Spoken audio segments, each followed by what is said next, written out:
Hello, my name is Bill Hutchison. I'm the tournament director for the One Bass Tournament Circuit, and you're watching Western Bass TV. Hey, I'm Donnie Vachon, and you're watching Western Bass TV.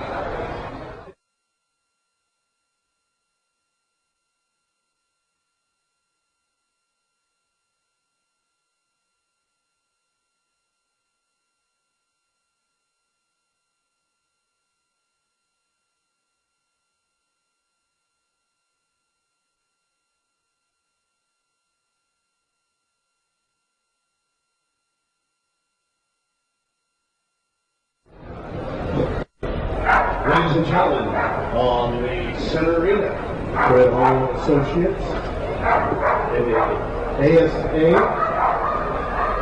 I'd like to thank you guys for all coming here today. Dealing with Roots to the next gentleman, there was a 6 schedule.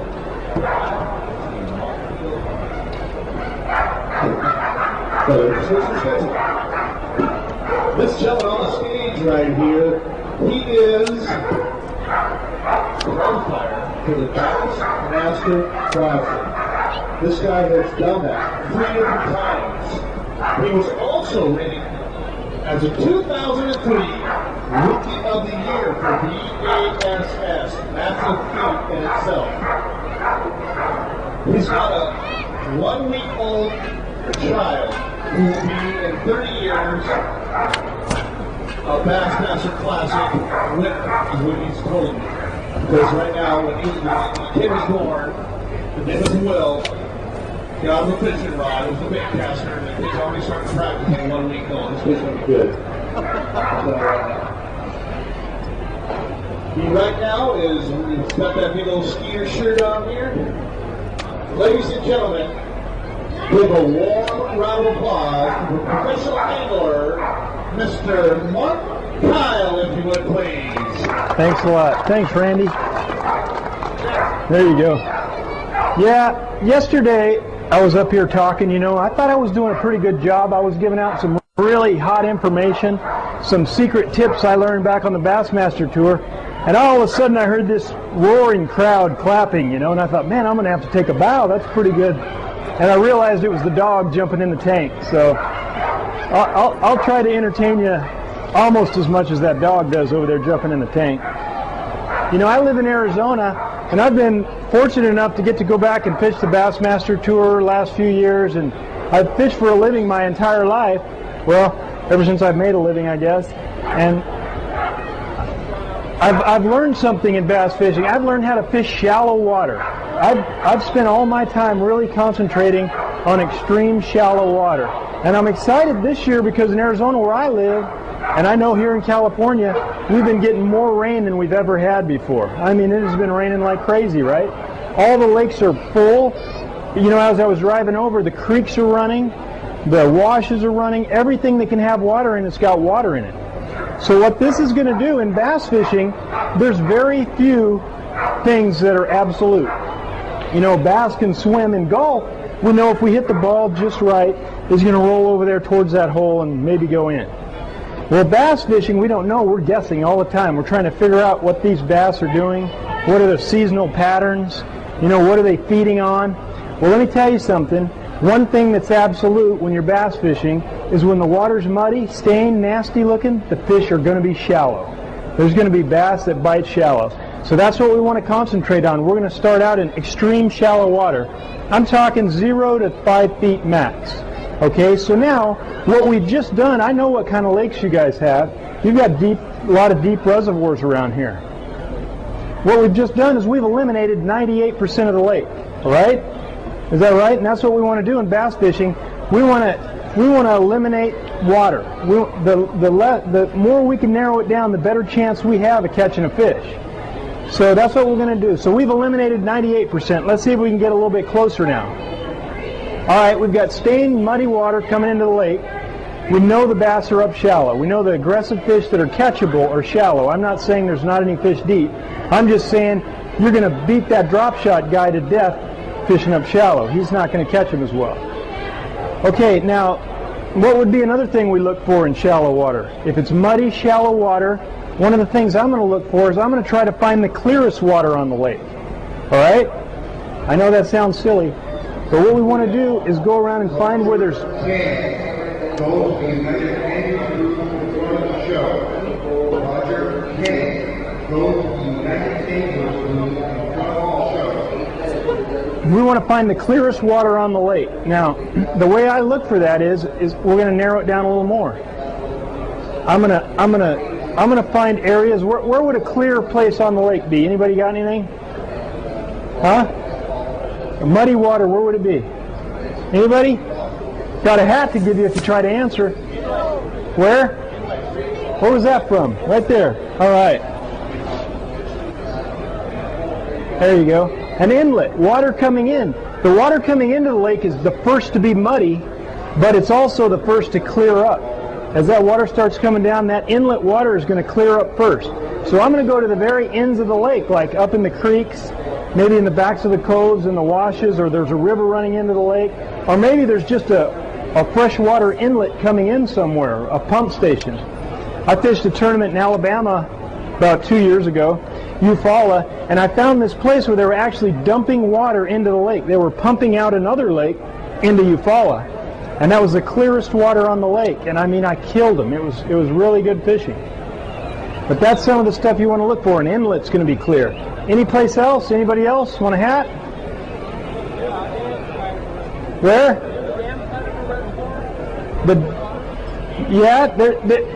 Another place I'm going to look for is right against the bank. Real shallow, extreme water. I'm going to look for something that actually filters the water, okay? And the bank, have you ever noticed when you look in real muddy water, right against the bank there's a couple inches there that's a little bit clearer than the rest. Has anybody ever noticed that? Well, pay attention next time when you go to this muddy lake. It's going to be a little clearer right along the bank. So right along the bank is going to be a good area. Now, what else do we use to filter our water? You know, how about a brushy cove or a cove with more vegetation? I try to find the place with the most vegetation. And I know a lot of you are thinking, well, we just have rocks in our lake. We don't have any vegetation. Well, with the high water, it's going to create some places that have grown up. And I'm going to go to those places where the most vegetation exists. And that's going to act as a filter to clear the water up. And that's why these fish are back in these bushes and things. The water's a little bit clearer. They can see to feed. So that's another place I'm going to look for this clear water. All right, now, so that kind of gives you an idea how to go around the lake, narrow it down, go into these muddy water places, find the clearest water, and start fishing. Now, what's the first thing we're going to think about fishing with in muddy water? Huh? Spinnerbait, that's right. Everybody knows how to throw spinnerbait, right? Spinnerbait's one of the most versatile baits we have in bass fishing. It's a deadly tool for catching bass. It's probably caught as many bass as most any other bait we have. You know, when I look at a spinnerbait, if I walked through this show and I was trying to pick a spinnerbait out, how many do you think I'd have to choose from? Be quite a few, wouldn't there? There's thousands of these things, you know. And what they're selling is they're selling fishermen. They're selling us. What I want to do is try to sell a bass on this thing. So I've done some things to my spinnerbait that are a little bit different than others. And some of the Western companies now are making spinnerbaits to fit us. But most spinnerbaits are designed in Alabama and Georgia, places like this. And they have a lot bigger bait fish back there. They have gizzard shad and all these big things in their lakes. And so they got these big giant blades on the back of their spinnerbaits. The whole spinnerbait body's bigger. So what I like to do is try to downsize mine. I use a 1/2 ounce or a 3/8 ounce most of the time. And I'm going to go to these smaller blades. Can you see that on the screen down there? I'm going to go to these smaller blades. These are like a number 3 blade. I'm going to downsize my blade. What that's going to do is a couple things. We want our spinnerbait to get a little deeper most of the time out here. And those smaller blades are going to keep it from rising up. The bigger blades actually lift it as you reel it through the water. Okay, so that's one of the components I'm going to look for in my spinnerbait. The other thing is I want a really good sharp Gamakatsu hook on there. You know, if you do all this other stuff right and your hook's not good, you're going to lose the fish. So make sure you have a good Gamakatsu hook. Now, one thing in a spinnerbait I've noticed a lot of spinnerbait manufacturers are doing, they're making this hook really long. Have you seen the spinnerbaits with the real long hooks on them? They're thinking the bigger the hook, the better chance I have of getting them. The problem with that idea is a lot of times the spinnerbait will be coming through the water and a bass will come up to hit it and he'll hit that hook, that long hook. He's going to hit it, knock it over, and you don't get him. So I like a big bite to my hook. I want a big bite hook, but I don't want it real long. So watch that when you're picking out a spinnerbait. Get the shorter shank, big bite hooks. It's going to help you catch more fish too. Now occasionally, if there's not a lot of brush and stuff, I'm going to put a trailer hook on here. In this open water, I'd have a trailer hook on. It's going to help me hook more fish. All right, I got a good silicone skirt. Now, one of the most important things about a spinnerbait is the swivel.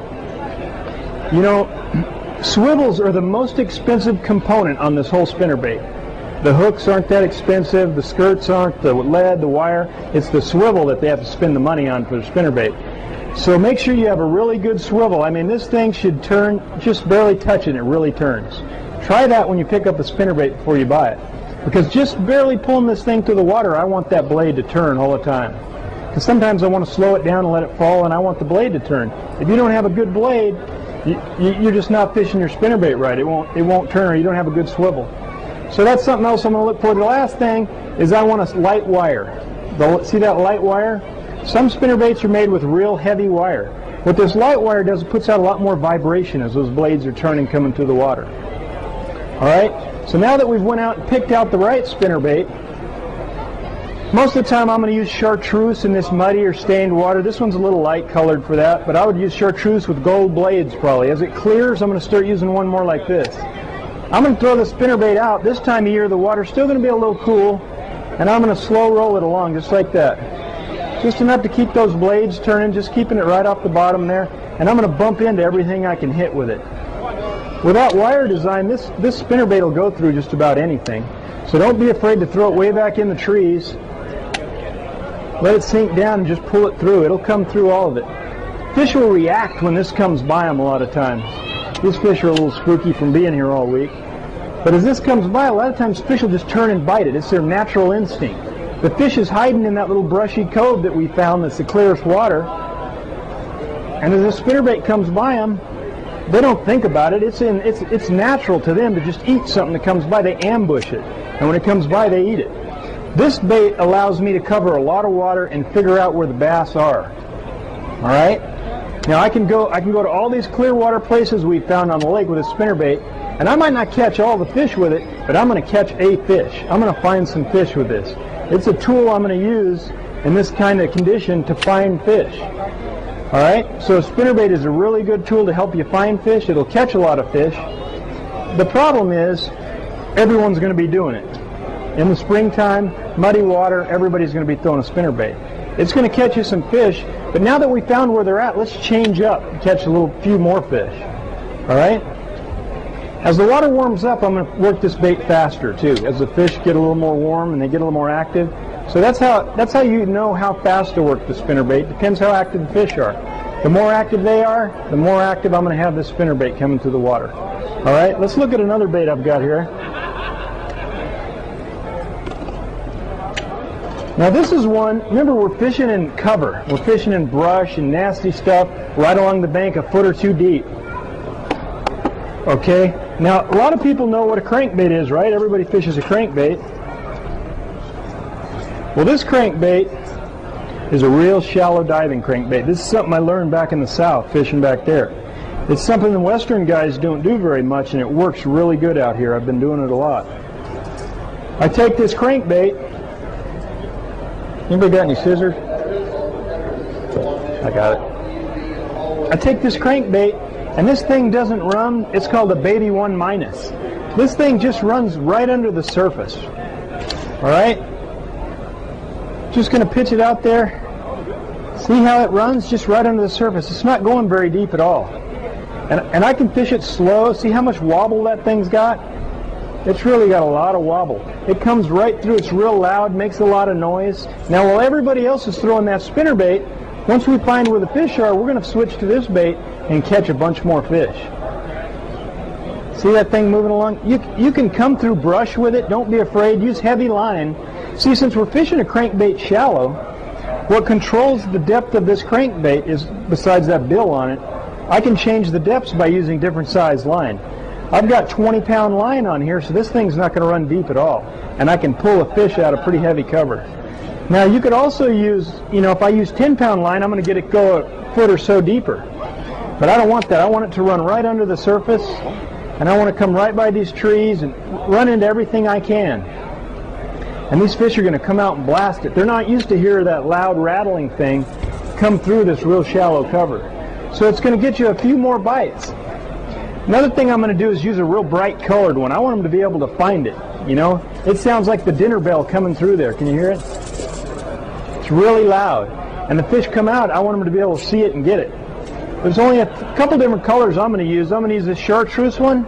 I'm going to use a crawdad color every once in a while, and maybe a white or shad colored bait. Those are the three basic colors you're going to need on a crankbait. Now, I know there's millions of those to choose from too, and you can really get confused with colors. And that's something in bass fishing that, you know, I think in California is more extreme than anywhere else I've been. The California guys are the best wormers in the whole world. You know, at some of the tournaments I go to, the guys here really know how to drop shot. They know how to worm better than anywhere I've been. And they're so much into colors, man. And I'm telling you, if the bass are as smart as they think they are on those colors, we're in deep trouble. I mean, I don't know if we'd ever catch one of these things. Because they're not that sharp on colors. They need to just match the hatch, you know. And I know sometimes your buddy beats you with a little bit different color worm. His had 4 red flecks and yours only had 2. Well, that probably wasn't the difference. Look at that one. He's interested, isn't he? It just gets him to react. But a crankbait and the colors of it can be very basic. You know, in fishing, one of the things that's helped me more than anything is keeping it very simple. You know, keep it simple, stupid. Everybody's heard that. Well, that's what I've done. I try to keep it extremely basic. I don't get it too complicated. I spend more time trying to find fish than find the right lure to catch the fish. Because these lures are just tools for us. You know, if you're seeing that thing running, you think, well, on my lake it's a little clearer than that. My bait's going to have to go 3 feet deep. Well, then go get a crankbait that looks like this that goes 3 feet deep. And that's how simple it is. And I have one, you know, I'll have a bait that'll go a foot deep. I got one that goes 3, I got one that goes 5, I got one that goes 10. And this is just a tool for me. I'm just going to put this where the bass are. But remember, we're starting out in this shallow water. And that's where we're going to start, and we're going to change from there. We're going to kind of work it along and just bump into as much stuff as you can. Now, I know what you're thinking. You're thinking, well, that thing's got 2 treble hooks on it. How am I going to get a fish out of heavy cover? And how am I going to get that bait through the heavy cover with all these treble hooks flying around on this thing? Well, what I do is, first of all, to land the fish. Gamakatsu's come out with a couple hooks. The standard hooks for trebles have been size 6, size 4, and size 2. 6 the smallest, 4 is kind of medium, 2 is the biggest. Well, recently they've come out with a 3 and a 5 in there too. Have you ever noticed when you're changing your hooks on your crankbait, you can never get quite the right size? You think, man, if I could just get a little bit bigger, a little bit smaller. Well, now you can get the right size. And I put as big of hooks as I can get away with on my crankbaits without them hooking together. If they hook together when you're casting and reeling it in, they're probably too big. So you have to go to a size smaller. Look at that one. Just gave up. Jumped up here on the deck with me. Did you see him? Did you see that fish? He landed on my foot. Yeah, that's what happens when I show up to the lake some now. Just kidding. It's getting deep up here. Okay, where was I at? I was talking about those hooks. So I want as big as hooks as I can get away with to land that fish to get him through that heavy cover. You know, I got heavy line, so I can pull him pretty hard. The other thing I use is I use what's called lure savers. If you look around, there's some split rings that are called lure savers, and all they are is a split ring, and your hook attaches to them, and if you get hung up, what you do is you point your rod at the bait if you're hung up, just like you're going to break it off and pull, just like that. Put your thumb on the spool and pull away. And what will happen is that hook will release from the split ring. The split ring will open up and the hook comes off. So you lose a hook instead of a $10 crankbait, you know, which is a lot better deal. And you just put another hook on, keep going. Now, I know what you might think is, because it's what I thought when I was given that spiel, I thought, well, I'm going to get a 10-pounder on and he's going to pull the hook off. The hook will just peel off.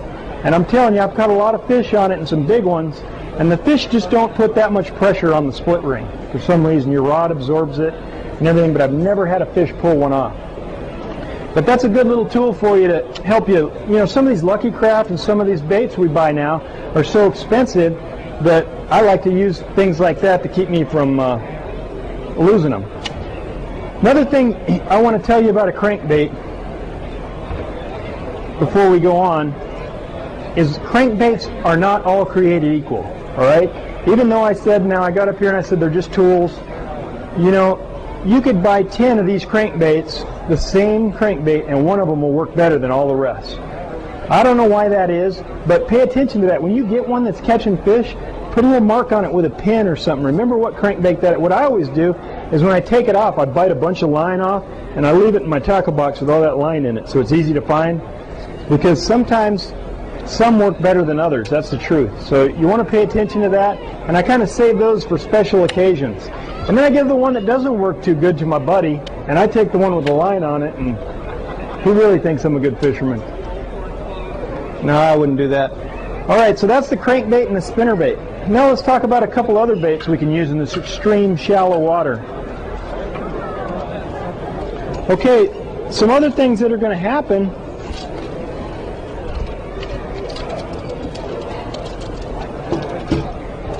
Let me get one of these rods here if I can get it out.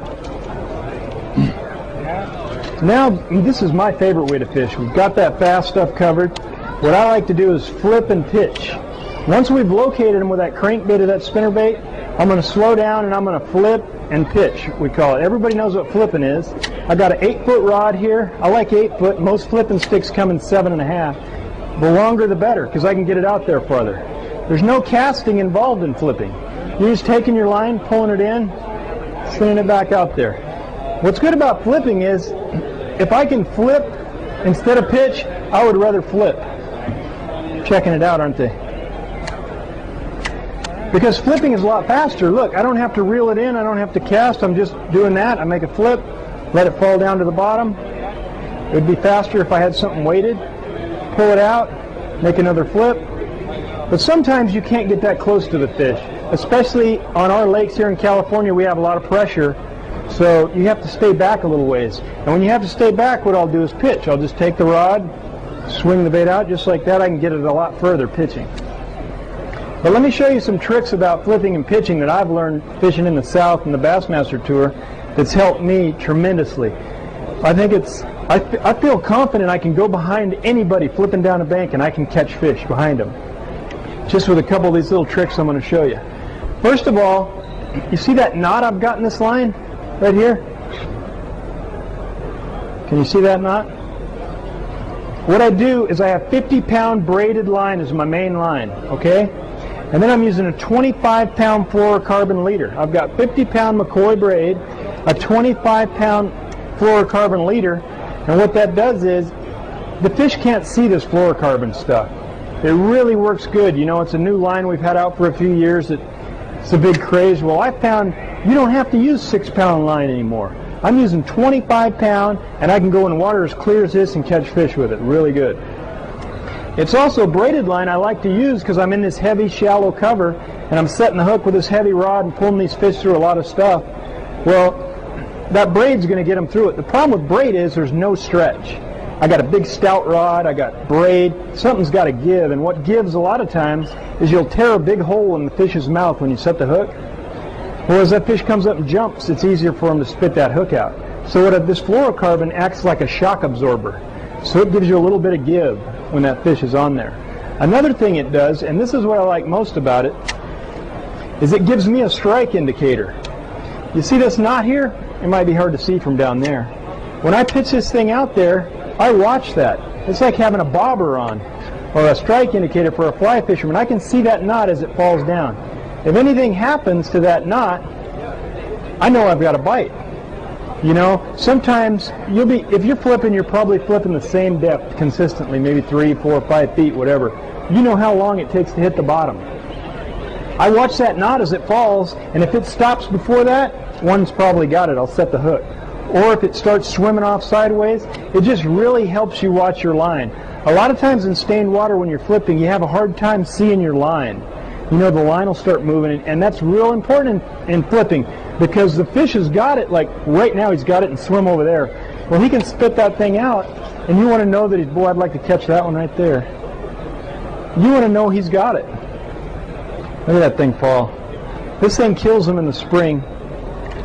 It's a fun way to fish. This is a tiki stick, or a Cinco makes one a lot like this. Probably a lot of you have it.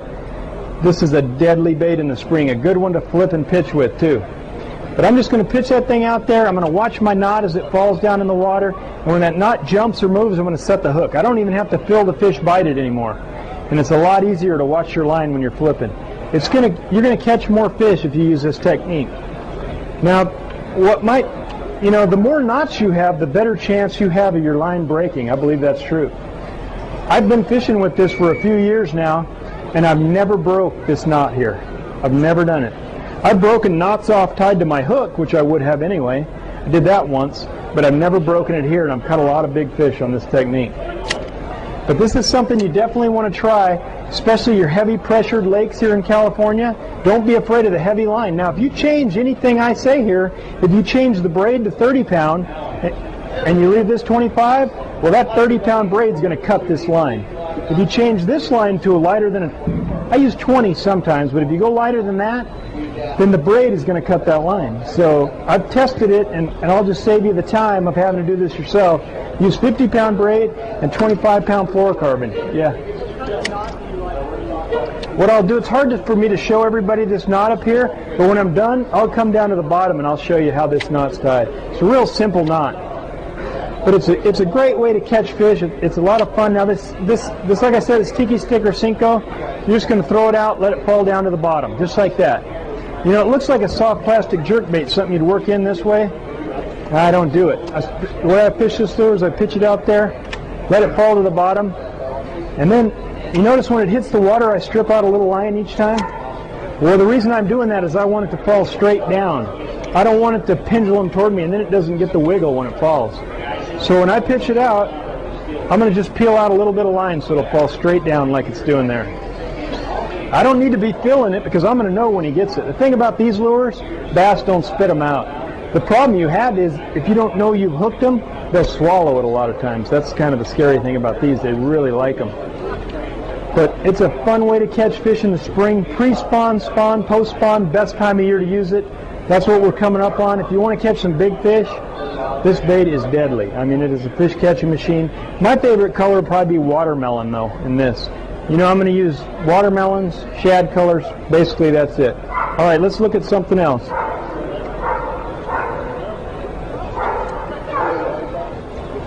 Another thing I've learned back in the South is jig fishing. I mean, we fish jigs out in the West. It's a great way to fish. I wish they left me some scissors up here. But the jig fishing catches fish year-round. Have you ever known a bass not to eat a crawdad when it came out? What would you think, huh? That'd be like that guy back there in the yellow shirt not eating a hamburger when it's set in front of him. You know, he's going to do it. That's just the way he is. I know him. What's that? That's right. Hopefully it doesn't have a hook in it. Well, bass eat crawdads. They love those things. They live on them, you know. So, if I can get this line off, they're going to eat them when they come out. So, you know, you hear certain times of the year on lakes, oh, they're eating a jig. You know, there's a good jig bite. Well, let me tell you, there's a jig bite all the time. It might not be the best way to catch them every day, but you can catch them every day on a jig, especially when it's muddy and shallow, when they're shallow. Okay, we're going to use the same technique, pitching and flipping with this jig. It's going to let us cover a lot of water. We're going to throw to every target we see. Every time I see a rock down there or a tree or a stick, I'm going to pitch this over to it. If I see a ledge or just a shadow in the water, I'm going to pitch my jig to it. Now I'm going to let that jig fall to the bottom. It's not something I'm going to work back to the boat. Like those rocks there, I'm going to drop this jig down in it, shake it a couple times, and then I'm going to reel it in and pitch to my next target. That's how much time I'm going to give the fish to eat that bait. Most of the time, they're going to eat it when it falls to the bottom. On the falls when they're going to bite it. Every once in a while, one will pick it up off the bottom. But that's it. That's how you're going to fish this bait. Now, that's probably how a lot of you know how to fish a jig, is flipping it. Well, let me show you something else I like to do. You notice I have a craw on the back of this? That's what I like to use when I'm flipping and pitching. See that looks like a crawdad trailer? That's a really good way. That's what I'm imitating is a crawfish. Well, this next technique I like to do with my jig is called swimming a jig. And this is something they do in the South a lot and catch lots of bass on. And we need to be doing it in the West because it works really well. I don't know why guys don't like to fish shallow water as much out here. But here's how we're going to fish it. I'm going to pitch this out there. And then I'm going to let it hit the bottom. I'm not going to fish much deeper than this tank. Look at that. See that? If I didn't speed it up, he would have got it. It's just a reaction. I thought she was going to jump.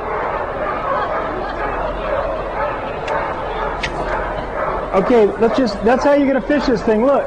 Did he bite it or just hit him? It makes the fish react, you know, as it comes through. And bass don't like things messing with them. They'll eat it. They'll eat it just to kill it as it comes through. But this is like that crankbait, but it's a lot more weedless. I can throw it into anything, reel it along, just like that.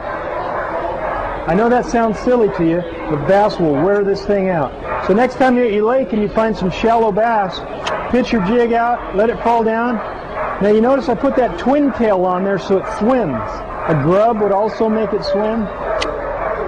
Anything to make it swim along will help. But it's just a really good technique. I'd like to get that one. That's the one I want to catch. I might let that big one catch it if he comes after it.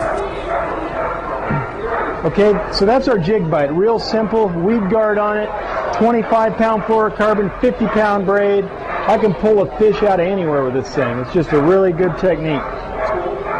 All right, let's see what else we have here. We got a couple more tricks to show you. Now, the next one I'm going to show you, have you noticed at your local lake, there's a lot of floating debris on the water. It looks like sawdust or something like that since they've come up. Well, let me show you what's going to kill them here pretty soon. How many of you have fished a frog before? Got any frog fishermen out there? 1, 2, 3, 4. All right. You know, these frogs, you'll hear Bobby Barrett come up after me, and he's the frog expert. I mean, this guy's caught more big bass on frogs than probably anyone. And he's going to tell you how good they were on the California Delta. Well, it's hard to compete with those dogs, I'm telling you. But let me tell you, this thing, he uses it there over that real matted grass, you know, on the California Delta, real thick grass. Those bass get up under it, and in the winter they get warm, in the summer they stay cool. And it's just a nice dark place for them to be, and they come up and kill this thing as he drags it over the grass. Well, let me tell you about these frogs. Is they like professional overrun there. These frogs work good everywhere. Open water, especially that floating debris you've got in your local lakes right now. The way I'm going to fish that thing is I'm just going to pitch it out over that floating debris. Sometimes I don't want to make a big splash, so I'll throw it on the bank, drag it onto that floating debris, and just start moving it along just like that. And what's going to happen is those fish come up and blast that thing. I mean, it drives them crazy.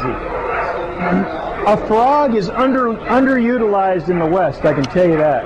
A frog will work when you don't think it will. A lot of times we'll catch them throwing it along tree lines, tule lines, or just along shady rocks. This thing will catch bass. It doesn't look like much. I mean, look at that thing. That tells you how smart a bass is if he'll eat that. You know, but they can't see it. It's just something on the water going over. But try it on your floating debris. That's going to work best after the fish have spawned, you know, like April, May. This thing's going to really start working good. Just cover a lot of water. Everywhere you have floating patches of goo, throw this thing out. The fish they'll tear it up. Now, sometimes what will happen is, when you throw it out and pull it along, boosh, one's going to come up at it, hit it, and knock it in the air, and he's going to miss. When he does that, I'm going to reel it in real quick. I'm going to always have a backup bait for that thing.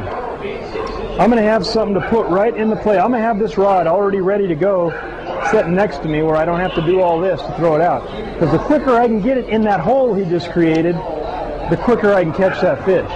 So I'm just going to pitch something just like that right back in that hole and shake it a little bit. And a lot of times that fish is going to get it. So always have something ready so when they miss that topwater bait. Now, what size weights do we use on our worms and stuff like this? Anybody? Yes? About a 1/4 ounce, 3/16. What I want to use with this rig is about a 1 ounce. This is about 1.5 ounces tungsten here. The reason I want something really heavy, it doesn't need to fall slow. What it needs to do is get through that cover that bass just come up and blew up in. So I want to go this right back in it. It doesn't matter if you make a big splash, let it fall. If it's really thick cover like they've got on the Delta, I'm going to pitch it up a little higher and let it come down and whoop, so it goes through that grass. That's why you want that heavy weight. All right. Again, I'm going to keep using that flip and stick 50-pound braid, that same technique. It's a really good way to catch them. Okay, we got one more bait here I got to show you. Another topwater bait. That's what's so fun about fishing in this shallow stained water is the fish are shallow, they get a little bit meaner than normal. You notice all the baits I've had have been real bright colored? We want them to be able to see them. Now this was something you would use if you're fishing in lots of trees, lots of vegetation. This is like an imitation of a little buzzbait. It's like a soft plastic. See that thing going across? See how it paddles? Just like a buzzbait. This is a version of a soft plastic buzzbait. It's called a Trixie shad. This thing will come over trees, come through grass, it'll go over whatever you want. And the bass come up and destroy it. But this, you know, if the water's open like it is here, I would use a buzzbait. If I have a lot of obstructions in the water, trees, limbs, grass, tumbleweeds, salt cedars, whatever you have, I'm going to use this Trixie shad. Because I can throw it back in there and I can work it just like a buzzbait right on the surface. Now again, what size line should we be using? Anyone? At least 50 pound, yeah. No reason to use lighter line because when they hit this, you got to get them in. Went out of the thing.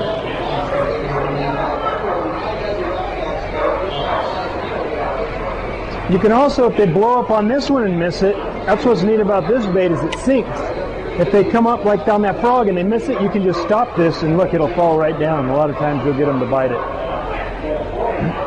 Now, fishing shallow is a lot of fun. It's real simple. Keep it basic. You don't need 100 different baits to do this. You can stay extremely basic. Use the heavy line. It's a fun way to fish because the action is right in front of you. You don't have to wait for it to get to the bottom. You don't have to doodle anything. You're always moving. One more thing I'd like to talk to you about is to be successful at this, you've got to be quiet. You can't be like those dogs over there. You've got to do everything in your boat to be quiet. You know, one of the things that drive me crazy, my non-boaters, if they take their rod and they need to fix their worm and they drop the butt on the boat. You ever have guys do that? You know what that sounds like under the water? That lets every fish know that you're there. You know, we already make enough noise as it is, and just limiting those loud, sharp noises will help you get more bites. Every time I pull into one of these shallow areas, I try to treat it like a little pond, like its own little place. And I'll even keep my trolling motor on a quiet, steady speed as I work through. I don't want to put my foot on and off a lot, and the trolling motor makes a lot of erratic noise. I want a constant, steady noise coming into them, and it doesn't seem to spook them. Have you ever noticed when you're sight fishing for bass and you're going along with trolling motor on, they just stay there? As soon as you let your foot off, it goes clunk, clunk, clunk, and they're gone.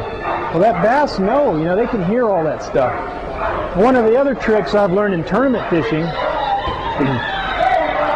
that was a good jumping dog. In tournament fishing, I keep my live wells on constant. I don't like them to come on and off. If I have fish in the live well, I leave them on constant on. And that way it's a constant noise coming into the fish's zone. You don't have a noise going on and off. You don't have things like that happening. So just remember that when you're moving around in the boat, slamming lids, just keep it as quiet as you can in the boat, and I guarantee you'll get one more fish. And one more fish means a lot every fishing trip, you know, and you might get a lot more than that. The other thing is, look at that big joker. The other thing is I'm not going to wear this shirt when I'm fishing. Like if I'm sight fishing, I want to wear something that matches my background. I want to kind of blend in this shallow water. You know, these bass have been running from birds their whole life. You know, birds are always trying to grab them. So I want to use something that I want to kind of stay low when I can and use something to color the background, whether it be a sky or the mountain or something like that. Just keep it down. You don't want to get out over them and move around or you're going to spook them too. So if you try these tips I've showed you and keep it quiet and dress properly, you're going to catch more bass in shallow water. If anybody's got any questions, I'll be glad to answer them. I got some hats up here I'm going to give away since you guys sit through this barking dog adventure.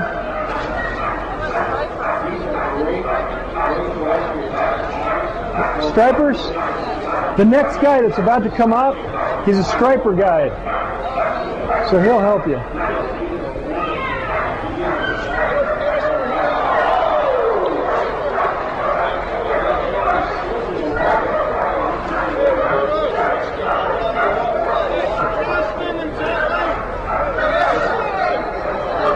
Sorry. Yeah, if anybody's got any questions, I'll be glad to answer them right down here or show you how to tie that knot or anything. Thanks a lot for listening.